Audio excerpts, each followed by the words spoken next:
Alhamdulillah Rabbil Alamin. Wassalatu wassalamu ala ashrafil anbiya wal mursalin. Sayyidina wa maulana wa habibina wa syafi'ana wa zafrina wa maulana Muhammadin wa ala alihi wa sahbihi ajma'in. Kita buka majlis kita dengan Al-Fatihah. A'udzubillahi minasyaitonirrajim. Bismillahirrahmanirrahim. Alhamdulillah Rabbil Alamin. Ar-Rahmanir-Rahim. مالك يوم الدين إياك نعبد وإياك نستعين اهدنا الصراط المستقيم صراط الذين أنعمت عليهم غير المغضوب عليهم ولا الضالين. Baik, Alhamdulillah, bersyukur kita kepada Allah Ta'ala kerana pada pagi ini kita dipertemukan dalam majlis ilmu berkaitan bahasa Arab Al-Quran. Baik, sebelum kita meneruskan bab yang kita berhenti, kita akan cuba membincangkan berkenaan dengan subjek ataupun pengajian yang telah kita pelajari sebelum ini, iaitu pada diagram yang berwarna hijau B.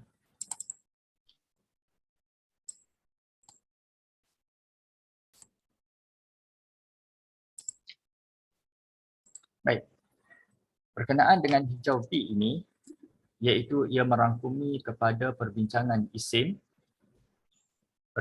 isim daripada sudut bilangan dan juga jantina. Kerana bila kita sebut tentang nama, kata nama, maka ia memfokuskan kepada berapa orang, berapa item, dan item itu sama ada jantinanya lelaki ataupun perempuan. Baik, itu yang pertama. Maka di sini diletakkan perkataan mufrad, iaitu perkataan singular, satu unit, kemudian musanna, dua item, dan juga perkataan jamak. Okay, jamak iaitu ramai.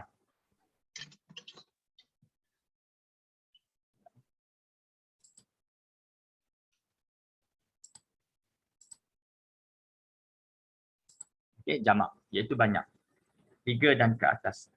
Dan jamak ini ia terbahagi kepada dua, satu yang dinamakan jamak salim dan juga jamak taksir. Baik. Kita lihat satu persatu. Okay, selain daripada itu, kalau kita lihat secara menyeluruh petak ini, ada perkataan yang menerima tanwin dan ada kalimah yang dipanggil ganti kepada tanwin. Okay, dipecahkan satu, kalimah yang ada tanwin,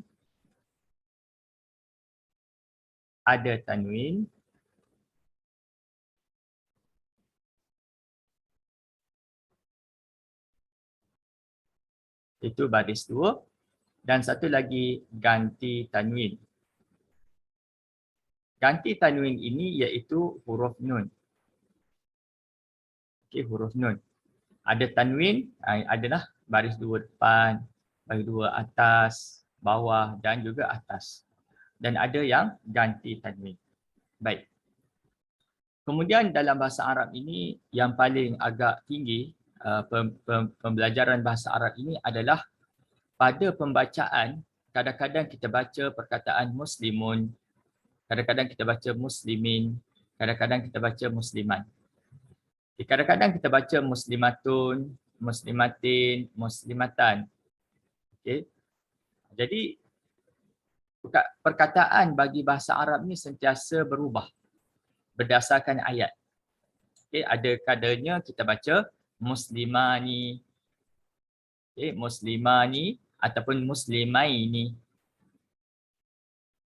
Ada kalanya kita baca muslimatani, muslimataini. Okey, sama.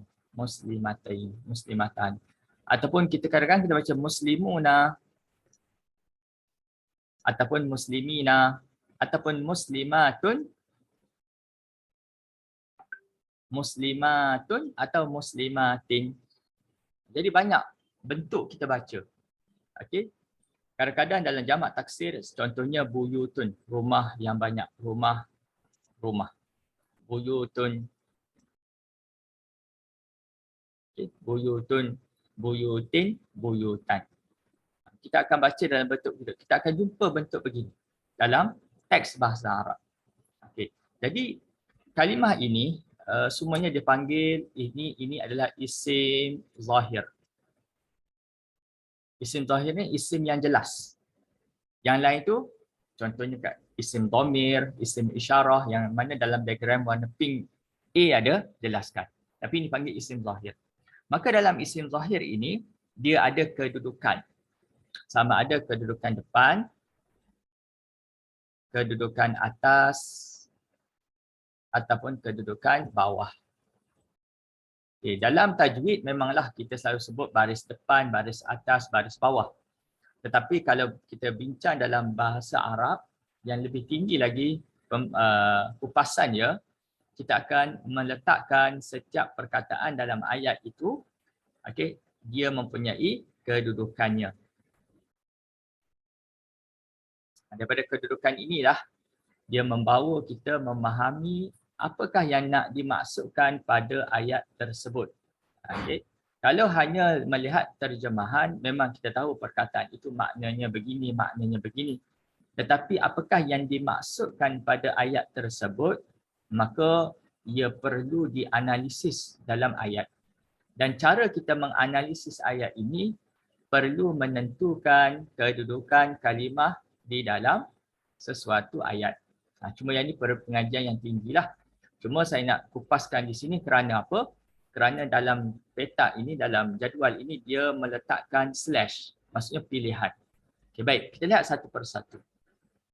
Maka kedudukan ni depan, atas, bawah ini ada kalanya ditentukan dengan baris, ada kalanya ditentukan dengan huruf. Maksudnya huruf itu menentukan kedudukan kalimah. Sekejap.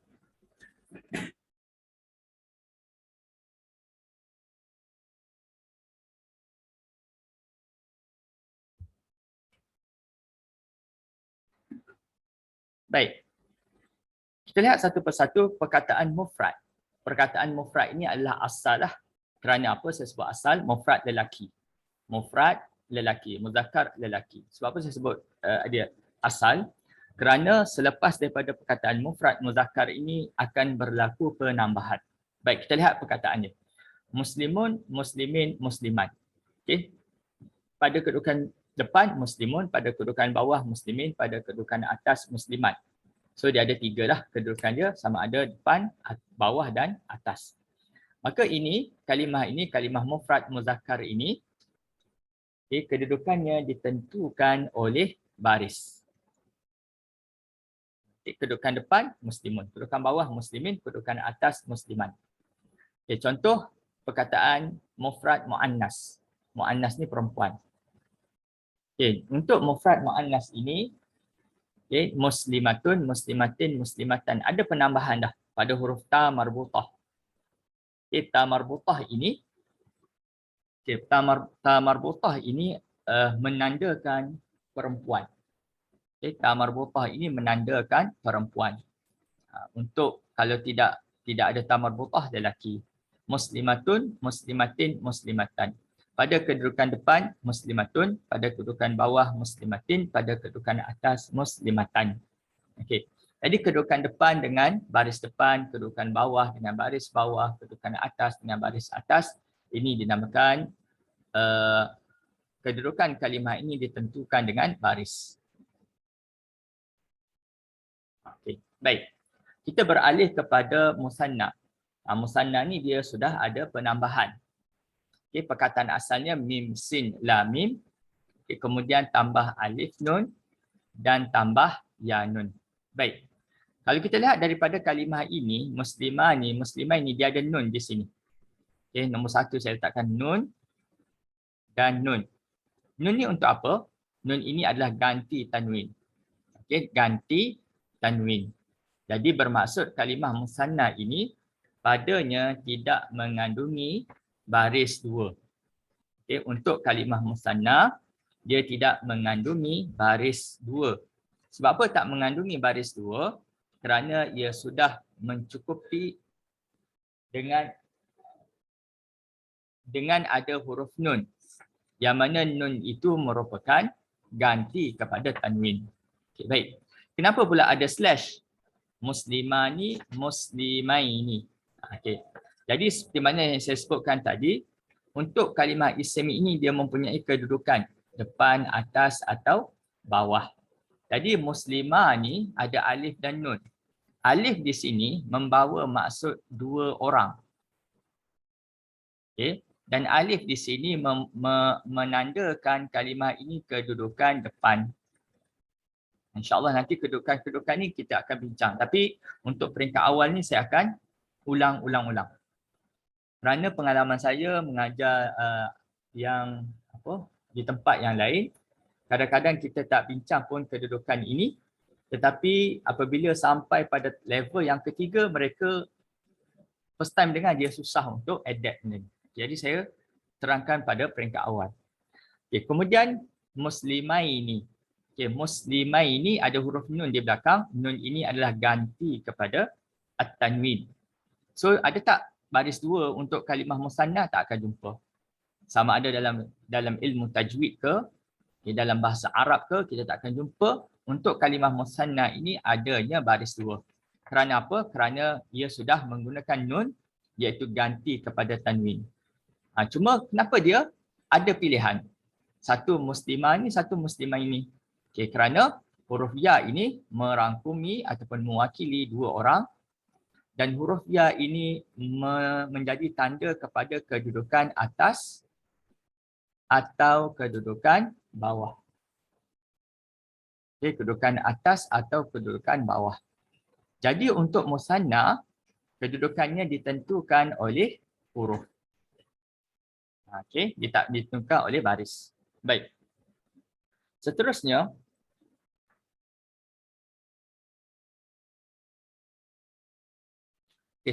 kita lihat kepada perempuan musanna muannas. Musanna dua item, dua orang, muannas perempuan. Jadi muslimata ni, muslimataini. Mim sin lam mim adalah kalimah asal ditambahkan dengan ta alif nun. Kita menunjukkan apa? Wanita, perempuan. Bahasa Arab ni kalau perempuan akan ada tanda perempuan. Lelaki tidak perlu kepada tanda lelaki. Jadi apapun kalimah yang memang tidak ada tanda perempuan, ia milik lelaki. Okay, baik. Kemudian ta adalah perempuan, alif nun. Nun kita tahu dia adalah ganti kepada tanwin. So kalimah ini tidak ada tanwin, tidak ada baris dua. Kerana apa? Kerana ia sudah ada nun mewakili ganti kepada tanwin. Alif, perbincangan kita di sini alif. Alif menunjukkan apa? Dua orang. Dua orang, dan alif adalah tanda kedudukan depan. Okey, itu satu. Okey, beralih kepada taini. Jadi untuk musanna muannas ni ada dua kalimah, satu muslimata ni, muslimataini. Okey, untuk taini, muslimataini, ta ya nun, nun kita tahu ganti kepada tanwin. Ta ya nun, kita mewakili perempuan. Kemudian huruf ya. Ya adalah tanda kepada kedudukan atas atau kedudukan bawah. Okey, jadi untuk kedudukan depan satu saja alif. Untuk atas bawah ya.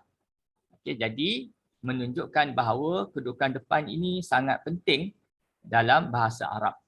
Kerana dia ada tanda yang khusus. Dia saja yang ada tanda depan dengan alif. Tapi yang lain kongsi.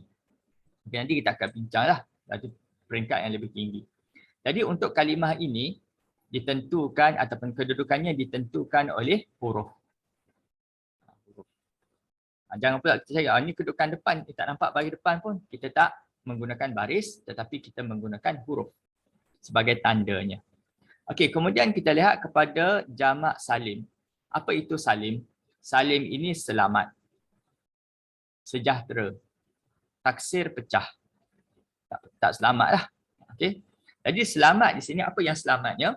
Apabila kita nak buat perkataan jamak, harus bermula daripada perkataan mufrad. Sebab itu saya katakan mufrad ini adalah asal dia. Kerana untuk kita buat jamak adalah bermula daripada perkataan mufrad. Jadi dikatakan salim, selamat ini adalah apabila daripada perkataan mufrad dijadikan jamak, perkataan mufradnya itu masih lagi kekal selamat, tidak rosak. Contoh, apa perkataan mufrad dia? Mim, sin, lam, mim. Itu perkataan mufrad dia. Bila kita buat jamak, salim, kita masih mengekali mim, sin, lam, mim. Dan barisnya juga kita kekalkan. Mim baris depan, sin baris mati, lam baris bawah.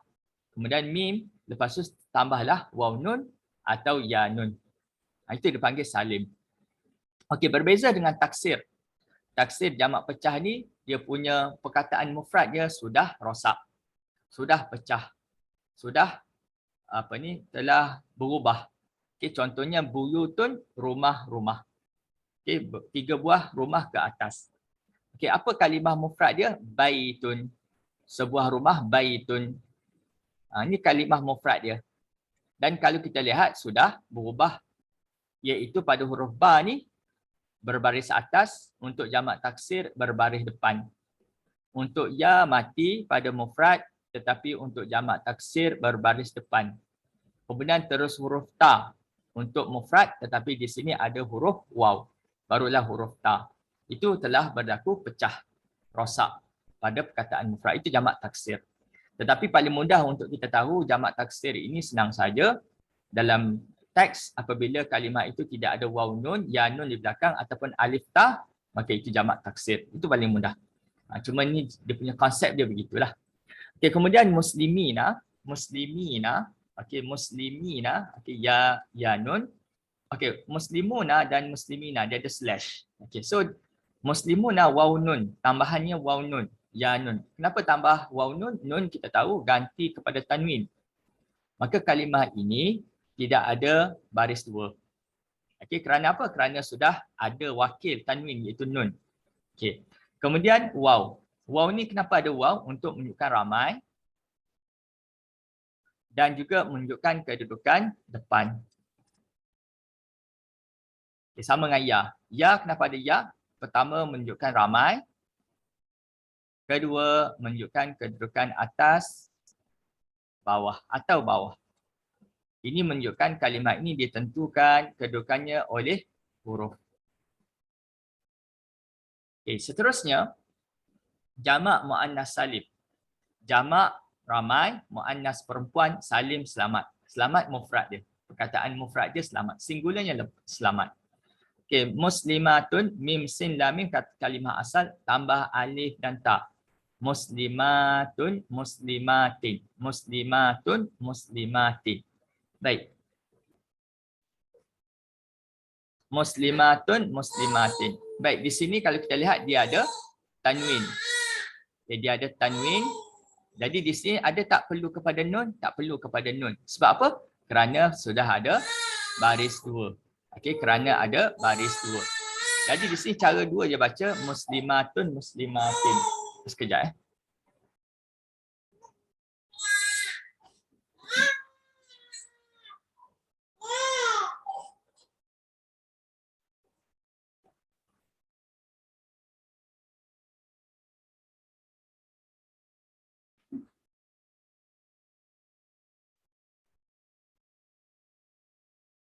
Baik, di sini ada muslimatun dan muslimatin. Okey, waktu bila tun kita tahu bahawa okey, alif dan ta. Penambahan alif dan ta ni menunjukkan ramai perempuan. Ramai perempuan. Okey, tun dan tin. Tun pada kedudukan depan.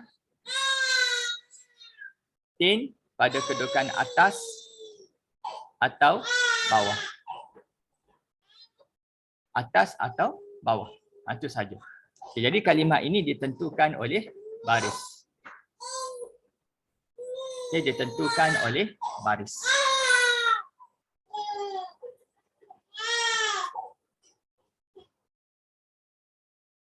Okay, seterusnya jamak taksir. Jamak taksir ini buyutun, buyutin, buyutan. buyutun kedudukan depan buyutun, kedudukan bawah buyutin, kedudukan atas buyutan, tun, tin, tan. Okay. Maka kalimah ini ditentukan oleh baris. Ditentukan oleh baris. Okey, selesai pada perbincangan. Nanti kita akan lihat pada ayat, barulah kita akan dapat mempraktiskan kedudukan-kedudukan kalimah ini. Baik. Kemudian kita akan beralih seterusnya kepada perbincangan fi'il madhi. Okay, kalau ada soalan boleh kemukakan.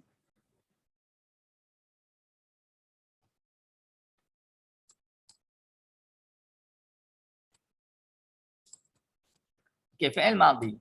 Sedikit saja kita akan bincang, ulang kaji balik. Okay, baik. Pada fi'il madhi ini, okay, di sini dia meletakkan fi'il madhi 3 huruf. Okay, fi'il madhi daripada susunan huruf 3 huruf. Baik, dalam fi'il madhi ni paling minimum 3 huruf, maksimum 6 huruf. Jadi antara 3 dengan 6 itu ada fi'il madhi 4 huruf, fi'il madhi 5 huruf dan fi'il madhi 6 huruf. Nanti kalau jumpa dalam Quran saya akan lebih jelaskanlah tentang huruf-huruf fi'il madhi. Maka dalam fi'il madhi ini kita tahu bahawa apa maksud fi'il madhi, iaitu perbuatan. Dia ada perbuatan lah. Perbuatan dan dia mesti ada masa. Jadi masa ini sudah lepas. Perbuatan, tahulah duduk, diri. Jadi perbuatan ini mesti ada pelaku. Contoh menulis. Siapa yang menulis? Makan. Siapa yang makan? Mesti ada pelaku. Maka pelaku ini diletakkan dalam bentuk dhamir. Contohnya, kalau seorang yang melakukan perbuatan membantu, nasara telah membantu oleh seorang lelaki, nasara. Jadi ini boleh saya katakan asal dia. Sebab apa asal dia? Selepas ini akan berlaku perubahan-perubahan kalimah fi'il madhi disebabkan oleh pelaku. Ini pelakulah. Disebabkan oleh pelaku. Contoh, dia seorang telah membantu oleh seorang lelaki, nasara. Jadi ini kalimah asal dia. Okey, baik. Kalau telah membantu oleh mereka berdua lelaki, nasara, ada alif belakang. Alif ini adalah menunjukkan kepada 2 orang. Perbuatan ini dilakukan oleh 2 orang lelaki. Okay, kemudian kalau ramai lelaki, nasaru, ada waw belakang. Nasaru, ada waw belakang. Waw ini ditambah waw ini adalah menunjukkan ramai yang melakukan perbuatan ini. Kerana asal dia nun sad ra sahaja. Tambah waw belakang. Kenapa tambah waw belakang? Menunjukkan perbuatan ini dilakukan oleh orang ramai. Oleh ramai lelaki. Ataupun oleh lelaki dan perempuan yang ramai. Pun boleh. Lelaki ramai campur dengan perempuan ramai, masih lagi boleh menggunakan huruf waw. Kemudian kita beralih kepada perempuan. Macam mana pula kalau perempuan melakukan perbuatan itu? Tak sama dengan lelaki. Itu bahasa Arab agak complicatednya kerana dia masih lagi membezakan sama ada perbuatan itu dilakukan oleh lelaki ataupun perempuan. Mesti ada tanda untuk perempuan. Contoh, nasarat.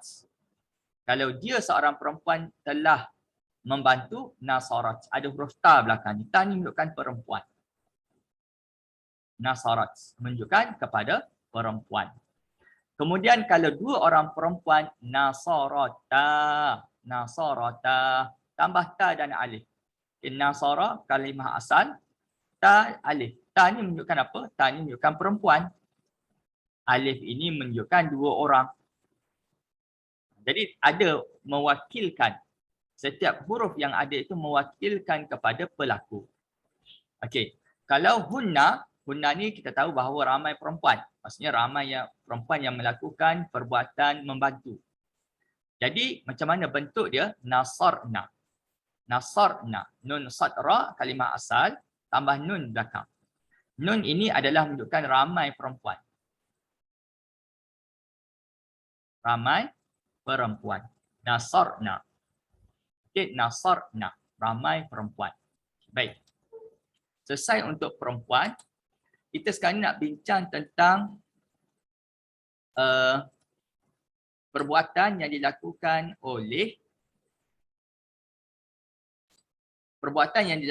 oleh awak. Awak ataupun kamu. Okey, tengok dia punya dhamir anta. Anta maksudnya awak seorang laki-laki.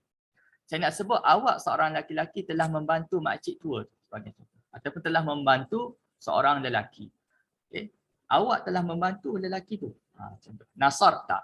Jadi nasarta, perkataannya adalah nasarta. Nun satra, kalimah asal dia, perbuatan dia, nasara, membantu, tambah ta belakang. Ta ini boleh kita katakan ambil daripada anta, kita buang an, kita ambil ta, letak kat belakang. Letak kat belakang. Nasarta, daripada anta, nasarta. Okay. Kemudian, antuma, awak berdua laki-laki, telah membantu nasartuma. Okay, nasartuma, nun satra, kalimah asal, tambah tuma belakang. Boleh kita katakan kita buang an. Kita ambil tuma yang ada di belakang ni, kita pindahkan kepada fi'il dia. Antuma nasartuma. Okay. Kalau ramai, antum, awak ramai lelaki, saya nak katakan telah membantu. Antum nasartum. Okay, jadi nun satra asal, okay, tambah tum dekat belakang. Daripada mana tum ini? Boleh kita katakan an, kita buang. Antum, kita buang an. Tum, kita ambil dan kita simpankan di belakang fi'il. Antum nasartum. Okay. Kemudian anti, awak seorang perempuan. Anti, awak seorang perempuan. Jadi perkataannya adalah nasarti. Nasarti. Jadi nasarti ni nun satra asal, tambah ti di belakang, iaitu caranya adalah kita buangkan an, ambil ti, letak kat belakang. Nasarti. Anti nasarti. Okay. Awak berdua perempuan telah membantu. Jadi daripada nasartuma nun satra asal, tambah tuma kat belakang. Tuma ini boleh kita katakan ambil daripada an.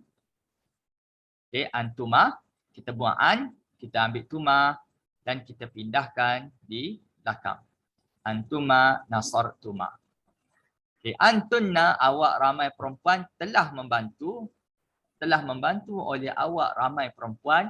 Nasartunna, nun satra asal, tambah tunna di belakang, iaitu diambil daripada antunna, an dibuang, tunna diambil dan dipindahkan di belakang. Jadi dhamir ni kita mahirkan sedikit untuk memudahkan kita memahami fi'il madhi. Okay, dhamir ni dah belajar pada diagram berwarna pink A. Kemudian kalau saya nak ceritakan tentang perbuatan saya katakan yang mana saya telah membantu seseorang. Saya kata ana nasartu. Ana nasartu. Tu di belakang tambah. Okay, nasartu. Kemudian kalau kami ataupun kita nasarna. Okay, nasarna. Itu tentang fi'il. Jadi fi'il yang berbentuk 3 huruf. Ya.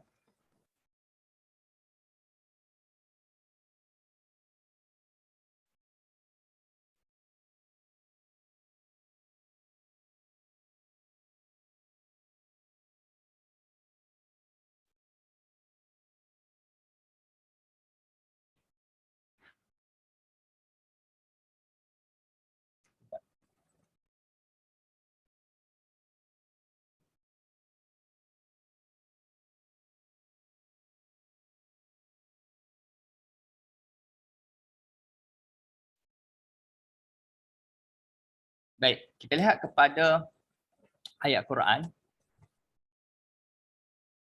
Lihat kepada ayat Quran dalam perbincangan ini.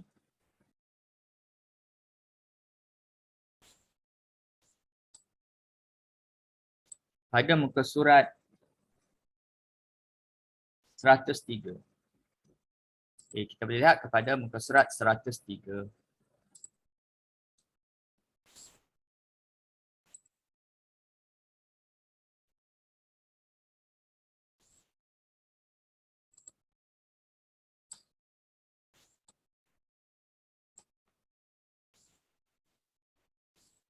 Okay.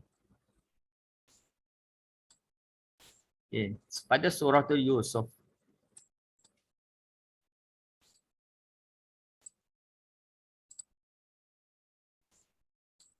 Falamma ra'aynahu akbarnahu wa qatta'na aydiyahunna wa qulna hasya lillah ma hadza basharan in hadza illa malakun karimun. Okey. Illa malakun karim. Baik. Falamma, maka lamma tatkala ra'ainahu, wanita-wanita melihat, telah melihat hu akan dia, melihat akannya, iaitu Nabi Yusuf alaihissalam. Apa yang mereka buat? Akbarnahu, mereka mengkagumi, mereka perempuan itu mengkagumi hu Nabi Yusuf, wa qatta'na, dan telah melukai aydiyahunna, tangan-tangan mereka, wa qulna, dan mereka berkata hasya lillah, maha sempurna dia bagi Allah. Ma hadza, ma bukanlah, hadza ini, basharan manusia. Ma bukanlah, hadza ini, basharan manusia. In hadza, tidaklah, hadza ini, illa melainkan, malakun, malaikat, karimun. Okay, karimun, yang mulia. Itu terjemah harfiah dia. Jadi peristiwa ini berlaku kepada zaman Nabi Yusuf alaihissalam apabila Zulaikha menginginkan kepada Nabi Yusuf, kemudian Nabi Yusuf menolak, dan kisah ini berlega-lega di dalam bandar Mesir. Jadi orang duduk cakap-cakap lah. Zulaikha ni ialah dia isteri kepada pembesar di kawasan tu. Inginkan seorang budak lelaki. Budak ni tak ada apa-apa pun. Macam itulah. Jadi bila dia dengar, Zulaikha dengar orang-orang di sekeliling bercakap tentang diri dia dengan Nabi Yusuf, maka dipanggilkan 40 wanita, iaitu 40 wanita pembesar-pembesar dalam Mesir itu, disediakan tempat yang cantik dan diberikan pisau dan diberikan buah. Ulama menafsirkan buah itu adalah daripada utruj, dipanggil utruj. Utruj ni maksudnya daripada buah limau. Jadi khilaf lah. Ahli-ahli sejarah, ahli-ahli tafsir meletakkan buah apakah yang diberikan kepada wanita-wanita tersebut. Okay. Jadi bila dah sedia, dah bagi pisau, bagi buah, kemudian dia bagi tahu kepada Nabi Yusuf, ukhruj, keluarlah engkau. Maka Nabi Yusuf pun lalu di depan mereka. Maka falamma ra'ainahu. Maksudnya baru masuk ayat ini. Falamma ra'ainahu. Okey, baik. Kita lihat satu persatu pada perbincangan ini. Jadi kalau kita faham kisah yang saya jelaskan tadi, bila sebut pada huruf fa di sini, dia telah membawa maksud fa ini adalah ataf. Okey, ataf. Ataf ini adalah penyambungan cerita, penyambungan ayat ataupun penyambungan huruf ataupun haraf yang digunakan untuk menyambungkan cerita yang lepas. Jadi yang lepas tu dia dah kumpulkan, kemudian dia kata kepada Nabi Yusuf, ukhruj. Jadi bila Nabi Yusuf keluar, falamma. Jadi disambung dengan fa. Okey. Kemudian lamma. Lamma ni adalah menunjukkan pada waktu itu. Hainiyah. Hiniyah. Okey. Pada ketika itu. Di sini kalau kita lihat, kita dah belajar sebelum ini, iaitu boleh lihat kepada diagram yang berwarna pink A. Tuan-tuan lihat pada pink A. Yang ini dah belajar. Iaitu pada isim zaraf zaman. Okey, lamma. Sinilah lamma. Isim zaraf zaman. Pada waktu itu. Keluar je Nabi Yusuf pada waktu itu, apa yang mereka lihat. Okey. Apabila mereka melihat ra'aina. Baik. Okey, lamma isim zaraf zaman. Isim zaraf zaman, ya. Isim zaraf zaman. Dia menunjukkan ketika itu apa berlaku. Ra'ainahu, ra'aina. Okey, ra'ainahu ini fi'il madhi. Fi'il madhi. Okey. Maka fi'il madhi ni siapakah yang melakukan perbuatan ini ra'aina. Ra'aina. Kita boleh pecah macam ni lah, senang. Okey, ra'aina, ra'aina. Jadi ada nun di belakang ni. Okey, dah kita bincang tadi.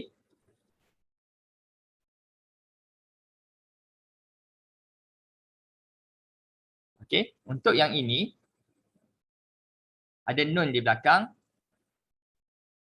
Inilah. Ni, nasarna. Okey. Nasarna ra'aina. Ada nun di belakang. Nan. Nan ni menunjukkan ramai. Ramai perempuan. Jadi perbuatan ini adalah dilakukan oleh ramai perempuan apabila telah wanita itu melihat. Dan maka tatkala ra'aina, mereka telah melihat. Ataupun mereka wanita-wanita itu melihat. Okay, ra'ai maksudnya lihat, na ramai perempuan. Apa yang mereka lihat? Bila kita sebut saya telah melihat, jadi apa objek yang saya lihat? Jadi di sini objek ni adalah who. Who ni adalah objek yang mereka lihat. Who ini adalah dhamir muttasil. Dhamir muttasil. Ingat lagi dhamir muttasil iaitu pada diagram yang berwarna pink A. Tuan-tuan boleh lihat di sinilah. Who ni kat sini. Yang ni who. Dhamir muttasil who merujuk kepada seorang lelaki. Okay, siapa seorang lelaki ini? Iaitu Nabi Yusuf. Okay, Nabi Yusuf AS. Okay, ra'ainahu. Yang panjang hu ni adalah hukum tajwid lah. Waratil Quran tartila. Maksudnya kena baca ni dalam perbincangan ilmu tajwid. Okay. Okay, tatkala mereka telah melihat hu, Nabi Yusuf AS, apa yang mereka buat? Akbarnahu. Akbarna ini adalah fi'il madhi 4 huruf. Kalau ra'aina dia adalah fi'il madhi 3 huruf, ra huruf pertama, alif huruf kedua, ya huruf ketiga. Ini minimum lah. Kalau akbarna ini adalah 4 huruf. Hamzah 1 huruf, kaf 2 huruf, ba 3 huruf, ra 4 huruf. Ini panggil fi'il madhi 4 huruf. Jadi akbarna sama juga dia ada na belakang. Akbarna maksudnya membesarkan, mengagumkan. Hu akan Nabi Yusuf. Hu ni objek. Okay, mengagumkan. Akbar maksudnya membesarkan ataupun mengagumkan Nabi Yusuf. Okay. Sebab apa? Kerana keelokan rupanya. Keelokan fizikal Nabi Yusuf alaihissalam. Okay. Jadi ni fi'il madhi. Ra'ainahu fi'il madhi. Akbarna fi'il madhi. Okey, baik. Seterusnya waqatta'na. Ni pun ada na belakang. Bila ada na belakang macam ni dia fi'il madhi. Okey. Jadi waw ataf. Maksudnya penyambung. Bukan hanya mengagumkan Nabi Yusuf AS tetapi telah qatta'na melukai. Qata'a maksudnya memutuskan. Tapi qatta'na ini lebih kita kata menghiris. Menghiris tangan-tangan mereka. Okay, baik. Jadi di sini pun daripada perkataan qata'ain. Qaf ta'ain. Itu huruf asal dia. Tapi di sini 4 huruf. Qaf huruf pertama, ta huruf kedua, kemudian dia ada syaddah. Jadi dia ada ta 2 kat sini. Okay, ada 2 huruf ta, kemudian huruf ain. Huruf yang keempat. So fi'il ini panggil fi'il madhi 4 huruf. Wa qatta'na. Na ni mewakili kepada ramai perempuan. Maksudnya perbuatan ini dilakukan oleh ramai perempuan. Telah memotong ataupun melukai. Apakah objek yang mereka lukai? Aidiyahunna. Aidiyahunna. Tangan-tangan mereka. Jadi aidia di sini adalah dipanggil jamak taksir. Okay, daripada perkataan yadan. Kalau mufrad dia satu tangan dinamakan yadan. Satu tangan. Tetapi tangan banyak kerana ramai yang dia panggil untuk melihat Nabi Yusuf ini, maka tangan pun banyak lah. Jadi aidia. Okey, kenapa dia letakkan baris atas? Aidia. Kerana idea ini adalah objek. Setiap objek berada pada kedudukan atas. Okey, jadi idea. Tak boleh baca ID. IDU tak boleh baca. Kena baca idea. Kena letak baca dengan baris atas. Kerana dia adalah objek yang dilukai. Siapa yang melukainya? Na tadi. Okey, apa perbuatan dia? Qatta'. Qatta' tu perbuatan dia. Siapa yang melakukan perbuatan ini? Na. Ramai perempuan. Apakah objek yang kena dilukai? Idea. Okey, macam akbar na tadi pun sama. Akbar perbuatan mengagumkan, na mereka. Maksudnya pelaku bagi perbuatan ini adalah na. Okey, ramai perempuan. Apakah objek yang mereka kagumkan? Hu, Nabi Yusuf. Okay, cuma hu ini memang dia dipanggil kalimah yang statik. Hu lah sampai bila-bila. Walaupun kedudukan atas pun masih lagi menggunakan lafaz hu. Tak baca akbar naha, tak baca macam tu. Baca akbar nahu. Okay, dia adalah kalimah yang statik. Mabni. Okey, ada lagi tak peristiwa selepas ini? Jadi perbuatan-perbuatan ini adalah menceritakan tentang fi'il madhi ini. Fi'il madhi ini menceritakan tentang perbuatan dan cerita tentang peristiwa yang berlaku. Ada lagi. Wa qulna, dan mereka berkata. Waw ni ataf.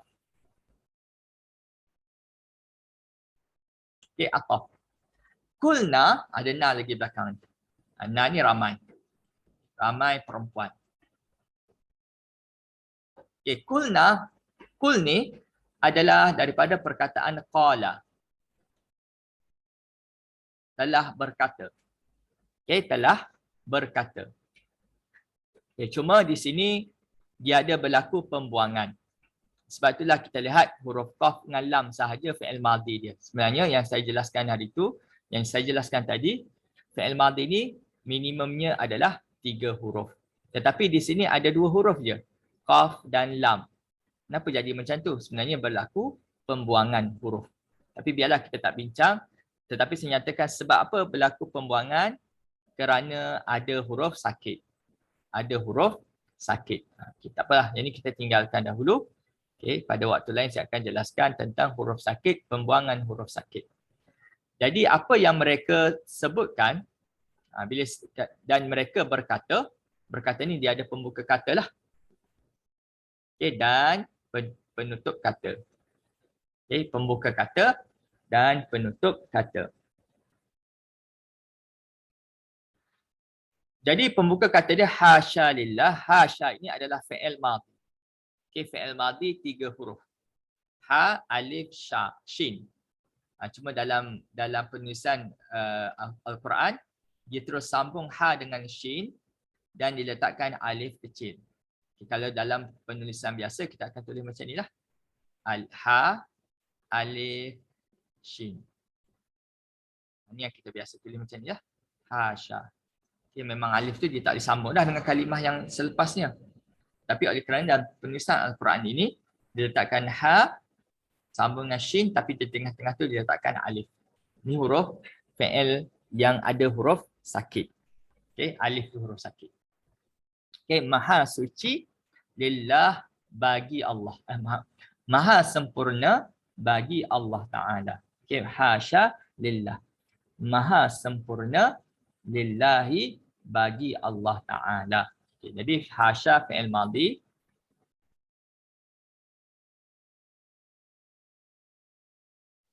Lillahi li haraf jar. Allah kalimah isim sebab sebelumnya ada haraf jar dan sebab itu dibacakan dengan baris bawah. Okey, dibacakan dengan baris bawah.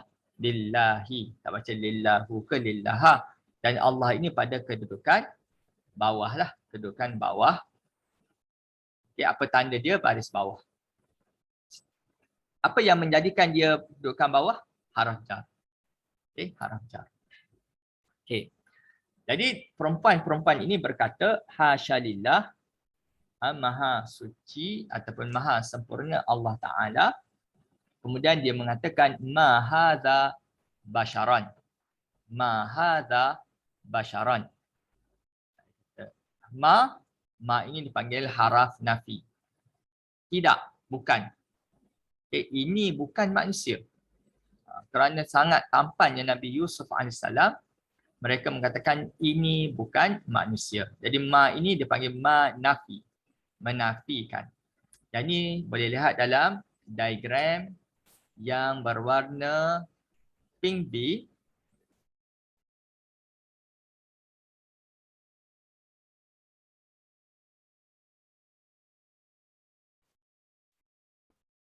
Okay, pink B, tuan-tuan dan puan-puan akan menemukan yang inilah perkataan ini. Ma ni. Ma ni ma nafi.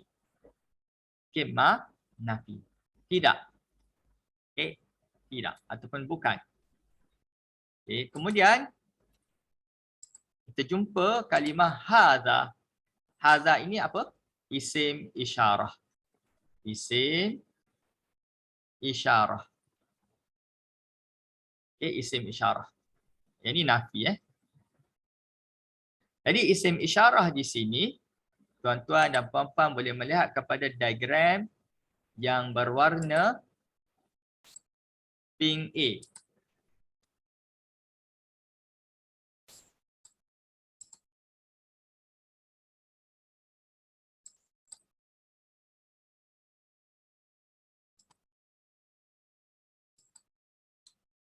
Okay, pink A, isim isyarah. Di mana isim isyarah? Di sinilah. Okey, yang haza. Jadi haza ini dia menunjukkan sesuatu yang dekat. Okey, menunjukkan kepada lelaki. Menunjukkan kepada seorang lelaki. Jadi sesuailah. Kerana apa yang mereka lihat itu adalah seorang lelaki. Merujuk kepada Nabi Yusuf. Jadi maka dia kata ma haza, ini bukan. Okey. Bukan, ini bukan. Ataupun bukanlah ini. Bukanlah ini basyaran, manusia. Bukanlah ini basyaran, manusia. Jadi nak nafikan apa yang mereka lihat itu bukan manusia. Okey, basyaran, manusia. Jadi basyaran ini, okay, kalimahnya adalah kalimah isim kerana adanya tanwin. Okay, kenapa tanwin? Ini perbincangan dari sudut, kalau kita lihat tanwin ini, kalau tuan-tuan dan puan-puan lihat, kalau baris 2 diletakkan alif. Kalau baris 2 di atas diletakkan alif. Tetapi kalau baris 2 di depan tak diletakkan waw ke, tak letak apa-apa. Diletakkan terus dengan tanwin. Okay, kalau baris bawah pun diletakkan tanwin sahaja, tak letakkan apa-apa huruf. Okay, contoh. Basyarin. Tak, basyarin ada tak ya tak? Tak letak ya. Basyarun. Okay, letak waw ke? Tak letak waw. Tetapi kalau baris 2 di atas diletakkan alif. Okey. Jadi walaupun kita katakan huruf ra dengan basyaran in hadza, kalau kita baca bacaan dengan hukum tajwidnya izhar halki, basyaran in hadza, tanwin bertemu dengan hamzah selepasnya, tetapi ada alif di sini. Okey, alif ni kenapa diletakkan alif ini? Kalau kita baca dalam buku-buku grammar, kerana apabila kita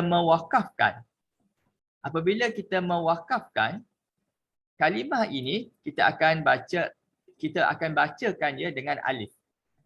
Ma hadza basyara. Okey? Ma hadza basyara. Kita wakafkan dia. Kita akan bunyikan alif. Jadi alif di situ datangnya adalah kerana apabila kita wakafkan dia, kita akan bunyikan alif. Tetapi kalaulah untuk tanwin yang lain, dia tak datangkan huruf. Sebab apa? Kalau baris depan, kita akan baca bashar. Okey? Bashar. Kalau baris dua ke bawah pun, kita akan baca bashar. Kita akan mematikan huruf ra. Tetapi kalaulah baris dua di atas, kita akan mewakafkannya dengan alif. Ma hadza bashara. Okey, sebab itulah diletakkan alif selepas daripada tanwin berbaris atas. Sebab penulisan dalam bahasa Arab adalah menuruti apa yang kita baca dan apa yang kita wakafkan. Okey, apa yang kita baca dan apa yang kita wakafkan. Itu cara penulisan dia. Okey. Kadang-kadang tak ada function pun alif. Contohlah, kita kata perkataan fakhruj. Okey, contoh.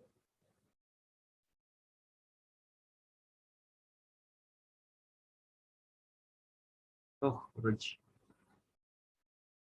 Okey, katakan inilah huruf dia lah. Okey. Dalam Quran, dia akan tulis juga alif ini. Sebab walaupun kalau kita baca, kita tak akan bunyikan alif hamzah wasal ni. Kita terus fa dengan kha. Fakhruj. Tapi kenapa dituliskan alif ni? Dan kita tak akan wakafkan pada huruf fa ini. Sebab apa? Kerana dia menyambung fa, alif, kha, ra, jim. Terus sambung. So kita akan baca, tak akan wakafkan pada fa dan kita akan teruskan baca dengan fakhruj. Tak bunyi pun hamzah wasal.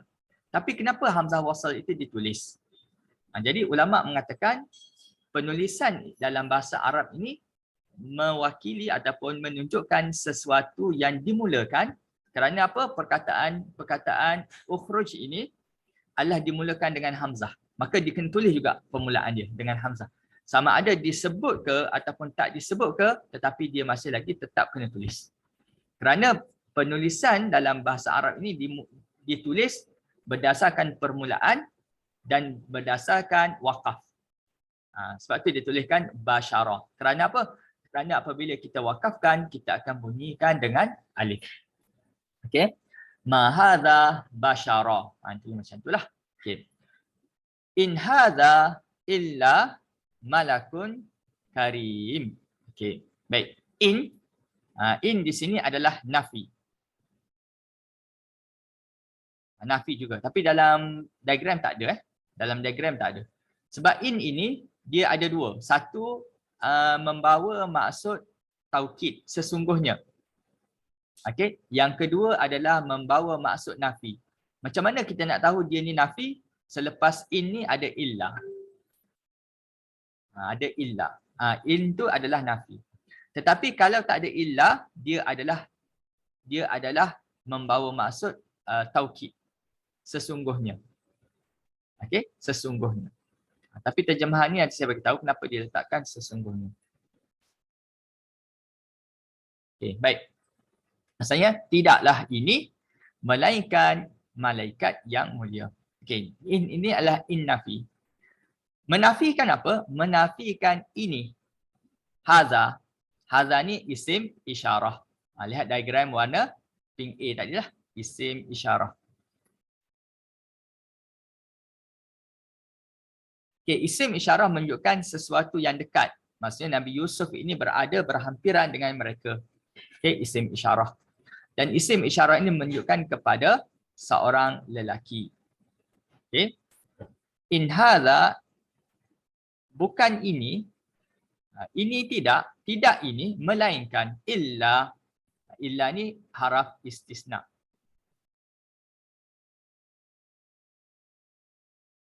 Haraf istisna. Okay, istisna. Yang ni tuan-tuan dan puan-puan boleh lihat dalam diagram yang berwarna pink B lah.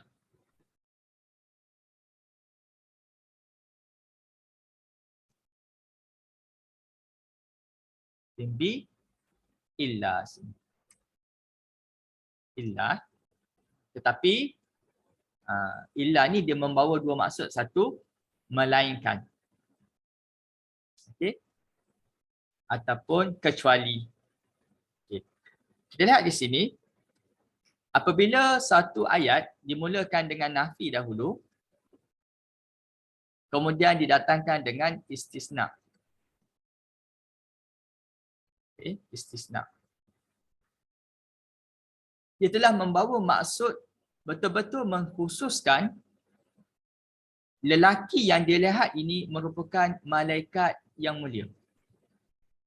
Kerana apa? Kerana sempurnanya Nabi Yusuf, apa yang ilmu yang mereka tahu, yang sempurna dari sudut yang mereka ketahui adalah malaikat sahaja. Yang sempurna fizikal ini adalah malaikat sahaja. Sebab itulah dikatakan ini bukan melainkan, tidaklah ini melainkan malaikat yang mulia. Jadi bila diletakkan in kemudian illa, membawa maksud mengkhususkan dan menguatkan suatu pernyataan. Sebab itu diletakkan sesungguhnya ini tidak lain hanyalah malaikat yang mulia. Ini betul lah terjemahannya ni. Sebab ayat ini agak tinggi.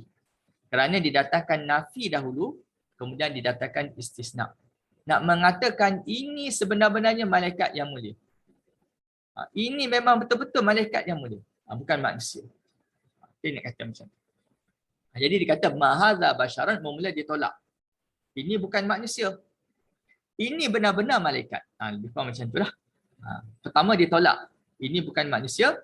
Yang kedua dia mensabitkan betul-betul, menetapkan betul-betul ini malaikat yang mulia.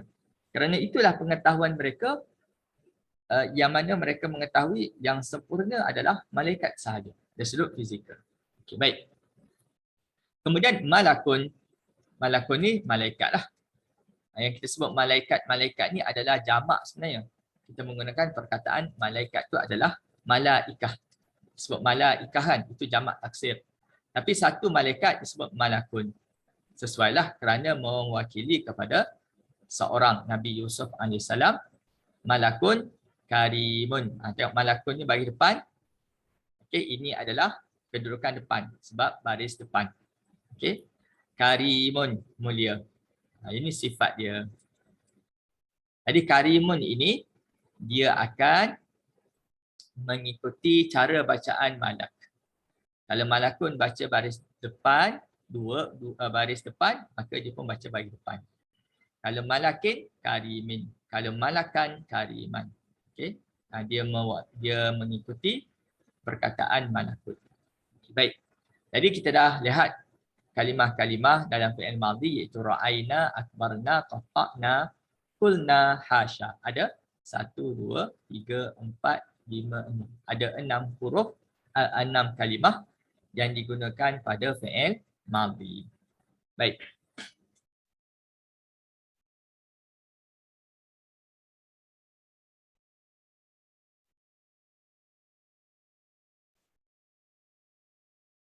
Baik, kita berpindah kepada ayat berikut, ayat selepasnya, iaitu pada suratul Ibrahim, ayat yang ke-45. Wasakantum fi masakinil ladzina zalamu anfusahum. Okay. Wasakantum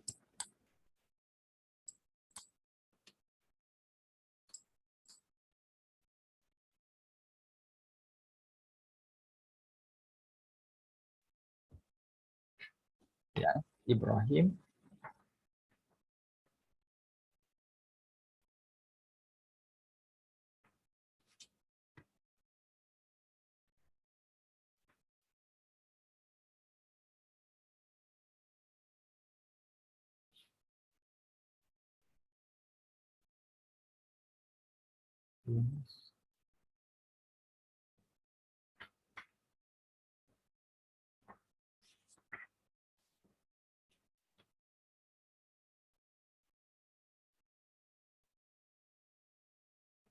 Ibrahim ayat yang ke-45.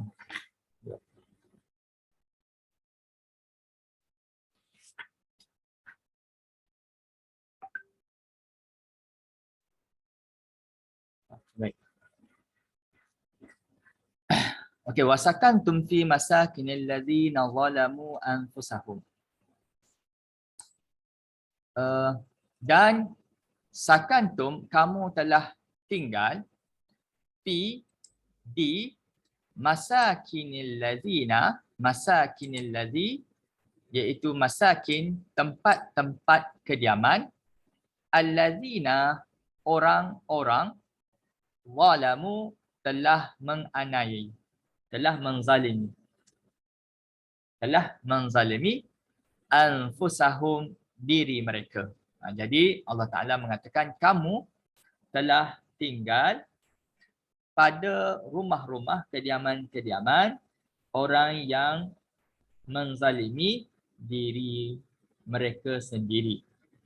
Jadi tempat tinggal di sini iaitu di dunia. Dulu kamu telah tinggal pada tempat-tempat kediaman. Kediaman ni maksudnya kediaman di dunia dahulu. Allazina, mereka yang zalamu, menzalimi anfusahum, diri mereka sendiri. Jadi di sini bermaksud apa yang menzalimi diri mereka iaitu golongan-golongan yang telah kafir. Itu panggil menzalimi diri sendiri. Menganiaya diri sendiri ini adalah satu kerana kekafiran, kerana kafir. Jadi orang yang kafir itu sebenarnya orang yang telah menzalimi diri mereka sendiri. Orang yang tolak daripada beriman kepada Allah, maka sebenarnya mereka telah menzalimi diri mereka sendiri. Okey. Dan juga ulama mengatakan iaitu orang yang melakukan kemaksiatan. Itu juga menzalimi diri mereka sendiri. Kerana apa? Kerana kekafiran itu ataupun maksiat itu akan membawa mereka masuk di dalam neraka. Okey, ataupun mereka kena hisab. Okey, kena azab. Maka itu maksudnya mereka menzalimi diri mereka sendiri. Okey, iaitu seperti umat-umat terdahulu seperti kaum Ad, kaum Samud dan sebagainya. Okey, baik. Lihat kepada satu persatu di sini. Pertama huruf waw. Okey, huruf waw di sini adalah wawul ataf. Dia adalah penyambung ayat lah. Penyambung ayat sebelumnya. Ni ataf .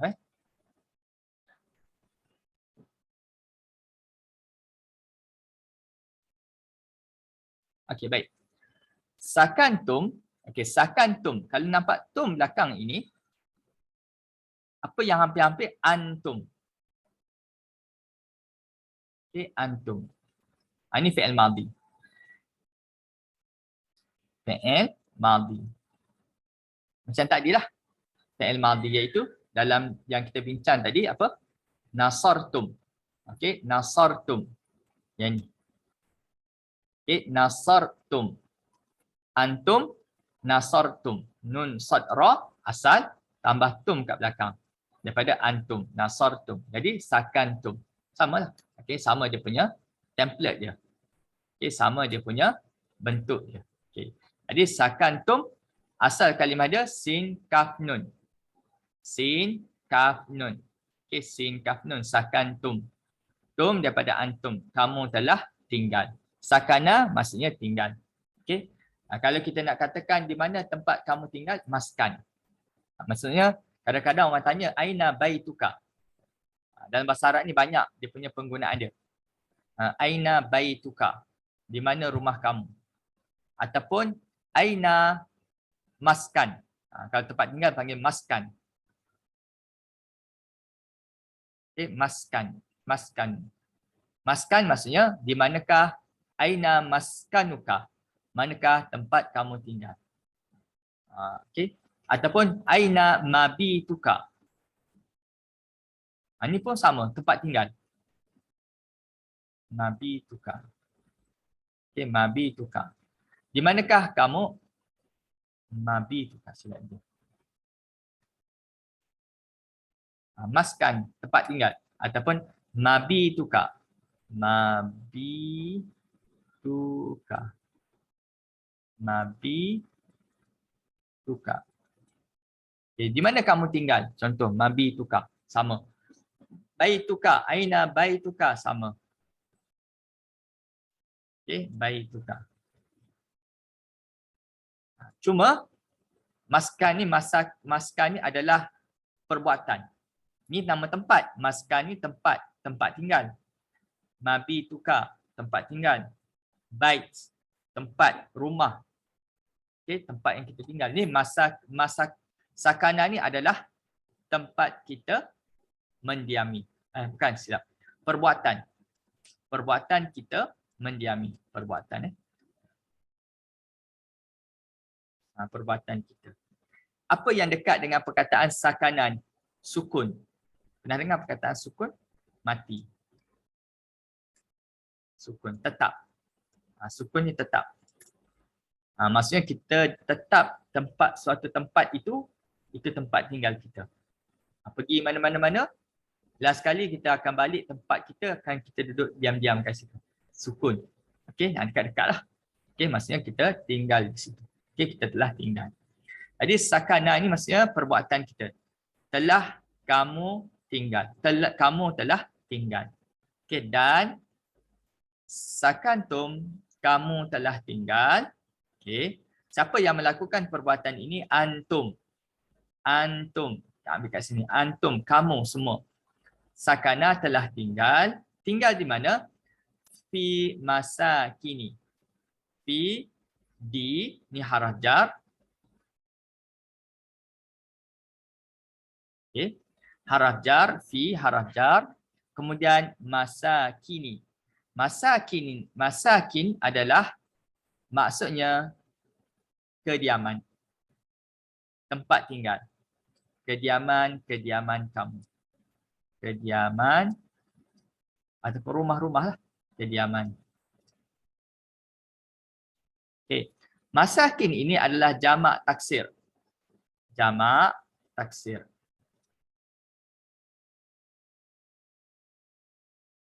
Mufrad dia apa? Yang saya tulis ni maskan. Ni jamak mufrad dia. Maskan. Maskan.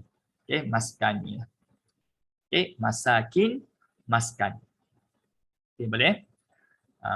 Maskin, maskani ataupun maskani, satu rumah. Kalau banyak rumah, masakini. Rumah-rumah yang banyak. Okey. Ini jamak taksir. Okey, kenapa dia baca baris bawah? Kerana sebelumnya itu ada haraf jar. Maka fi inilah yang telah menjadikan perkataan masakin kena baca dengan baris bawah. Dan kedudukannya kedudukan bawah. Kerana kalimat ini ditentukan oleh baris. Okey. Dan kalau kita lihat fi masakini allazina.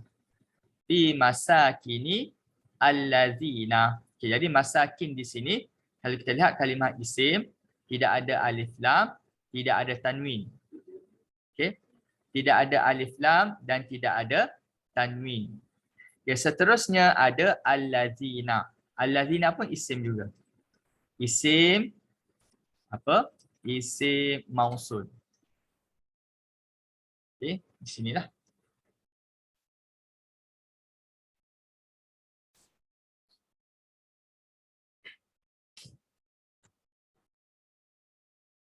Okay, boleh lihat pada pink A.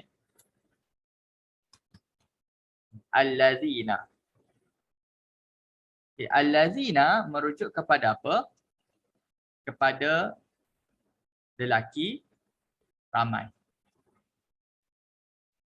Okay, lelaki ramai. Okey, boleh. Jadi di sini kalau kita lihat, okay, perbincangan di sini adalah perbincangan ramai. Sebab apa ramai? Ada tum tadi. Tadi kan tum ramai. Ramai antum. Ramai lelaki. Antum. Ramai lelaki. Jadi fi masakinil ladzina, pada kediaman-kediaman orang-orang zalamu, menzalimi anfusahum, diri mereka. Okey, jadi di sini allazina isim mausul. Allazina merujuk kepada ramai. Sebab apa? Sebab apa ramai? Kerana kalau kita lihat pada perbincangan ini menggunakan dhamir yang ramai. Antum, ramai, masa kini, rumah-rumah yang ramai, yang banyak, allazina, orang-orang yang. Okey. Jadi allazina, kalau kita lihat di sini masakin, dia tak ada alif lam, tak ada tanwin. Kemudian ada perkataan allazi, isim mausul. Maka masakin ini mudhaf, sandar. Kediaman-kediaman siapa? Kediaman-kediaman mereka, orang-orang yang telah menzalimi diri mereka. Jadi masakin rumah yang mana disandarkan kepada allazina. Okey, allazina. Ini mudhafun ilaih. Okey, mudhafun ilaihi.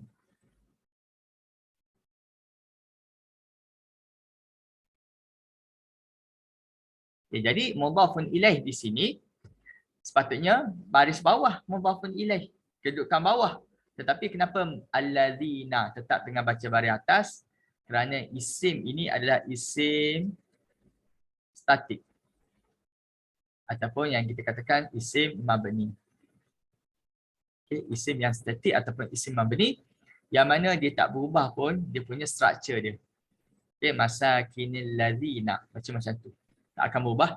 Masakinil ladzinu, masakinil ladzini, tak. Dia akan baca masakinil ladzina.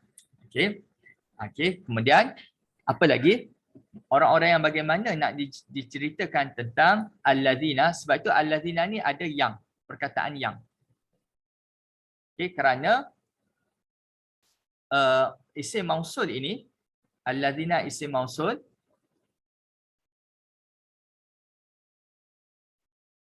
dia adalah bermaksud kata hubung. Maksudnya dia ada perkataan yang, kata nama hubung.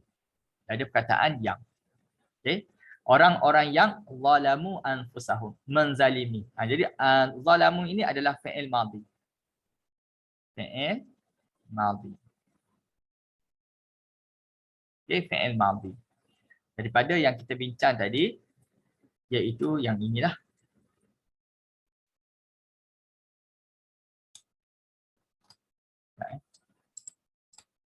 Yang ni. Okay, tadi nasaru ada waw alif. Okey. Yang ni zalam. Nasaru sama dengan zalam.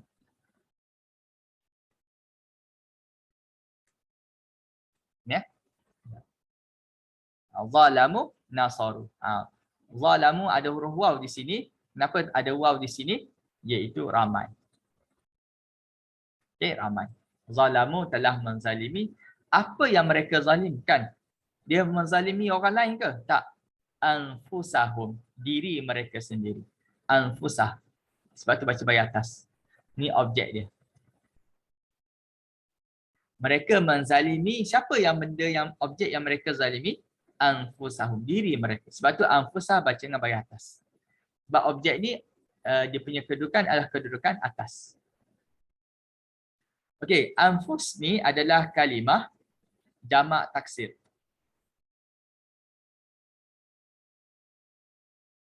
Okay, kalau kita bincang, menzalimi diri-diri mereka. Taksir.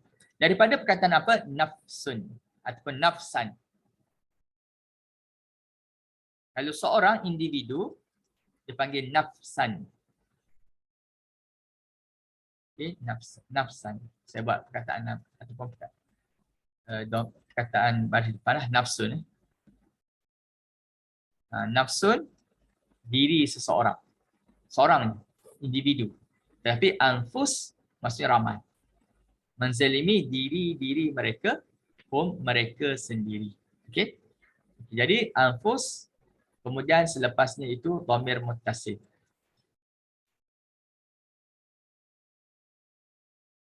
Dhamir muttasil, dhamir yang bersambung. Jadi anfus mudhaf hum mudhafun ilaih.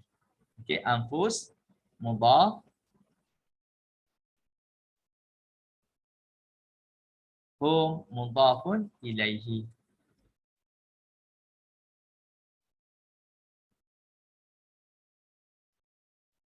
Okey, mudhafun ilaihi. Okay, boleh? Ada soalan berkenaan dengan perbincangan ni? Kalau tak ada, kita akan beralih lagi ayat yang lain, ayat yang seterusnya. Saya harap tidaklah laju saya punya penjelasan ni. Kalau tak dapat, boleh tanya.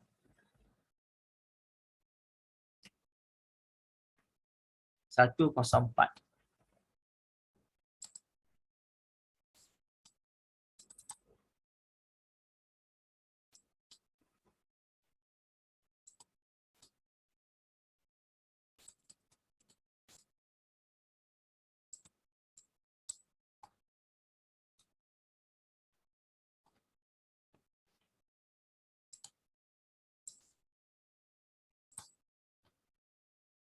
Okay, baik.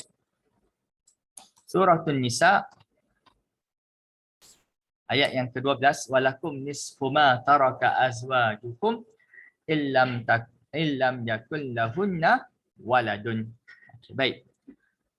Perbincangan ini berkenaan dengan harta pusaka lah. Harta pusaka. Jadi kita tak bincanglah secara detail harta pusaka ni. Kerana dia bincangkan dalam bab fiqh. Okey, jadi kena lihat semulalah buku-buku perbincangan berkenaan dengan harta pusaka. Cuma dalam Al-Quran, kebanyakan syariah, dia dalil daripada Al-Quran ini adalah dalil yang secara umum. Contoh kalau solat, dia hanya memberitahu tentang semayang je.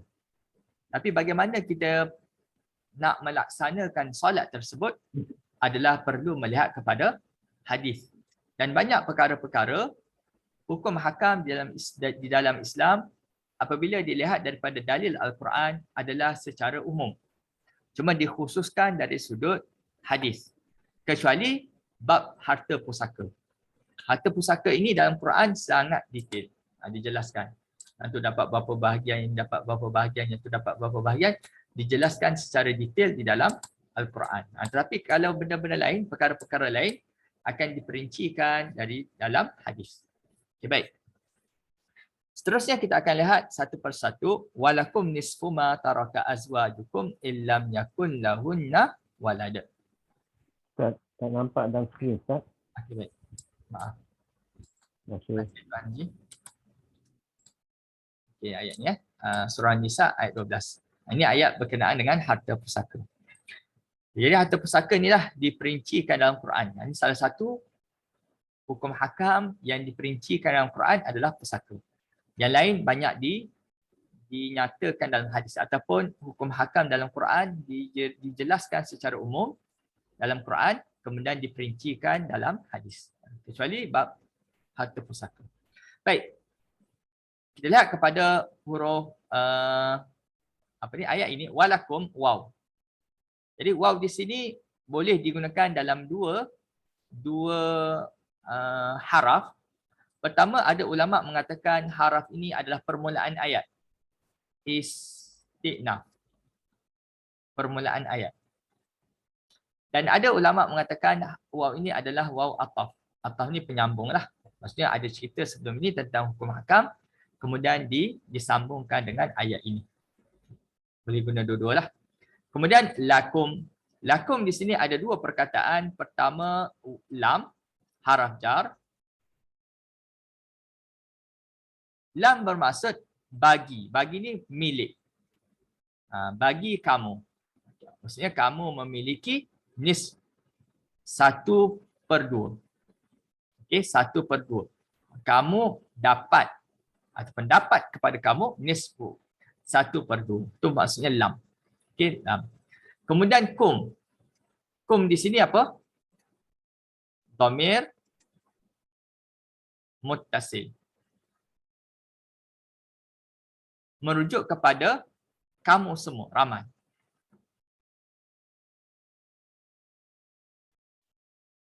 Okey, kamu ramai. Inilah.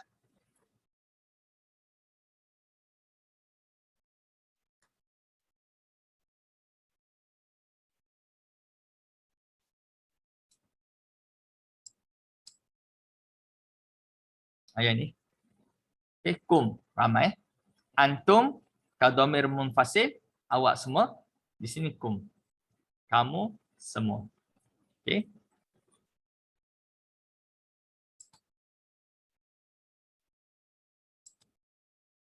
Okey, baik. Okey. Apa yang kamu dapat? Nisfu. Nisfu. Okey, nisfu ni adalah kalimah isim. Nisfu adalah kalimah isim 1/2. 1/2 ataupun 1/2. Nisfu. Okey, 1/2.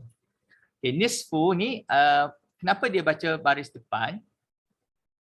Okey, di sini adalah dikatakan sebagai subjek perbincangan. Okey, subjek. Memang subjek mana predikat dia? Di sini predikat dia. Ni keindahan bahasa Arab ni, kadang-kadang dia letakkan, biasanya dia letakkan subjek dulu. Tapi kadang-kadang dia letakkan predikat dahulu, subjek kemudian pun boleh. Okey, dia macam tu. Tapi adalah dia punya meaning dia, maksud dia agak berbeza. Okey, dia punya maksud dia sangat agak berbeza. Okey, walakum nisfu ma. Baik, nisfu 1/2. 1/2, apa yang 1/2? Kita tak faham. Ma taraka. Okey. Jadi nisfu saya sebutkan ini isim. Tetapi nisfu ini dia tidak ada alif lam dan dia tidak ada tanwin. Kemudian kalimah selepasnya adalah isim mausul. Isim mausul. Isim mausul ini adalah umum. Okey, sebab tu kita lihat di sini dikatakan 1/2 dari harta yang, ada yang. Maksud ma di sini adalah harta. Sebenarnya ma ni maksudnya sesuatu. Sesuatu yang. Oleh kerana perbincangan ini berkaitan dengan harta pusaka, maka ma ini merujuk kepada harta. Jadi asalnya ma ini adalah isim mausul yang umum. Yang inilah. Yang ni. Ma. Kita dah belajar dah. Isim mausul, ma. Ma ni umum. Okay. Maksudnya umum ni, dia tidak melibatkan kepada bilangan dan dia tidak melibatkan kepada jantina. Okay. Tak melibatkan bilangan dan juga jantina. Kalau guna yang ini dan yang ini, dia mesti spesifikkan kepada bilangan dan juga jantina. Tapi kalau gunakan ma ini, dia umum. Tak spesifikkan kepada bilangan dan juga jantina. Okay. Dan dia untuk yang bukan manusia. Bukan manusia. Biasanya. Okay. Bukan manusia. Okay. Bukan manusia. Kalau man, manusia. Kalau ma, bukan manusia. Okay. Baik. Okay. Tadi saya sebut nisfu. Kalimat isim tetapi tidak ada alif lam, tidak ada tanwin.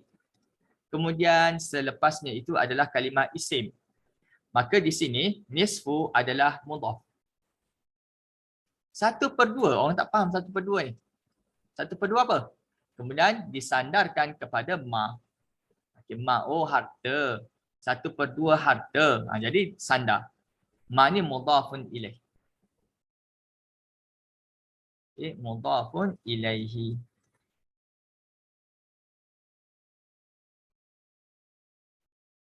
Okay, persoalannya, misalnya mudhafun ilaih ni baca baris bawah. Tapi kenapa ma ni mati? Kerana dia adalah mabni.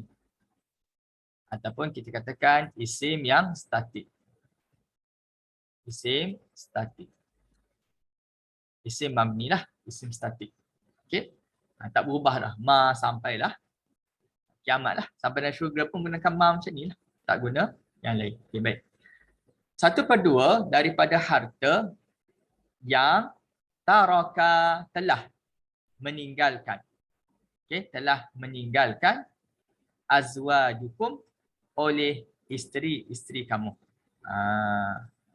Okay, yang ini maksudnya harta yang suami milik apabila isteri meninggal. Apa yang didapat? 1/2.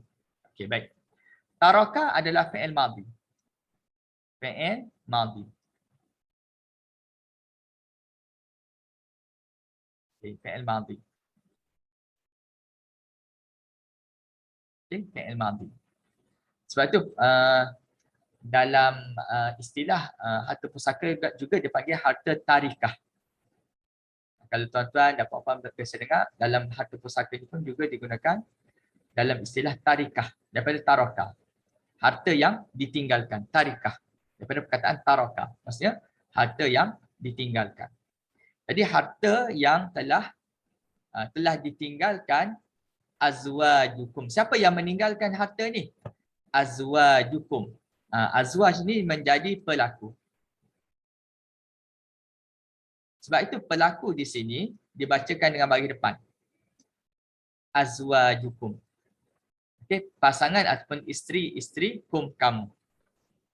Okey, harta fi'il madhi, maka setiap fi'il madhi perlu kepada fa'il, perlu kepada pelaku. Maka pelaku di sini azwajuk, iaitu isteri kamu. Okey, isteri kum kamu. Jadi azwaj, kemudian ada dhamir muttasil hum, kum. Maka azwaj di sini mudhaf,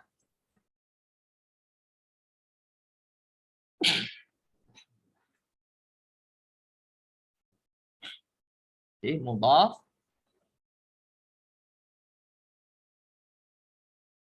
kum mudhafun ilaih.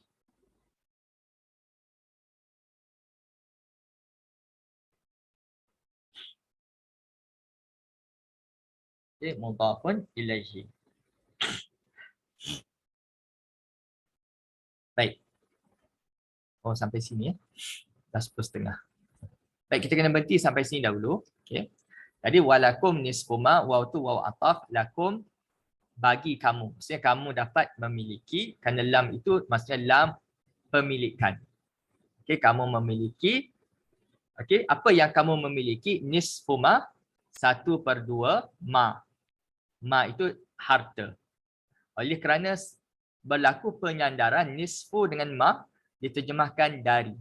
1/2 dari harta. Dari ini daripada mana? Terjemahannya adalah difahami daripada mudhaf dan mudhafun ilaih. Okey, 1/2 daripada harta. Harta apa? Kita tak faham. Harta yang. Ma ni saja, dia maksudnya harta yang. Kalau berhenti sampai sini tak faham harta yang apa. Okey, maka perlu kepada ayat untuk menjelaskan tentang ma. Harta yang taraka telah ditinggalkan oleh siapa? Azwajukum. Isteri-isteri kamu. Okey, sampai sini dahulu. InsyaAllah nanti kita akan sambung illam yakun lahunna waladun. Ini dipanggil syarat dia lah. Syarat dia kamu dapat 1/2 harta yang ditinggalkan oleh isteri kamu jika kamu tidak mempunyai anak. Okey. Ada soalan berkenaan dengan perbincangan ini? Okey. InsyaAllah kita akan sambung pada minggu hadapan dengan izin Allah Ta'ala. Jadi saya mengucapkan terima kasih kepada tuan-tuan dan puan-puan yang memberi masa dalam 1.5 jam untuk pagi ini sama-sama kita bermuzakarah bahasa Arab, dan saya mohon maaf jika ada salah dan silap ataupun penjelasan saya itu agak laju dan sebagainya. Maka kita tutup majlis kita dengan tasbih kafarah dan suratul asr. Subhanallah. Astaghfirullah wa atubu ilaik. Bismillahirrahmanirrahim. Al-asr innal insana lafi khusr illa alladhina amanu wa amilus solihati wa tawassaw bil haqqi wa tawassaw bis sabr. Assalamualaikum warahmatullahi wabarakatuh. Waalaikumsalam warahmatullahi wabarakatuh. Terima kasih Ustaz. Sama.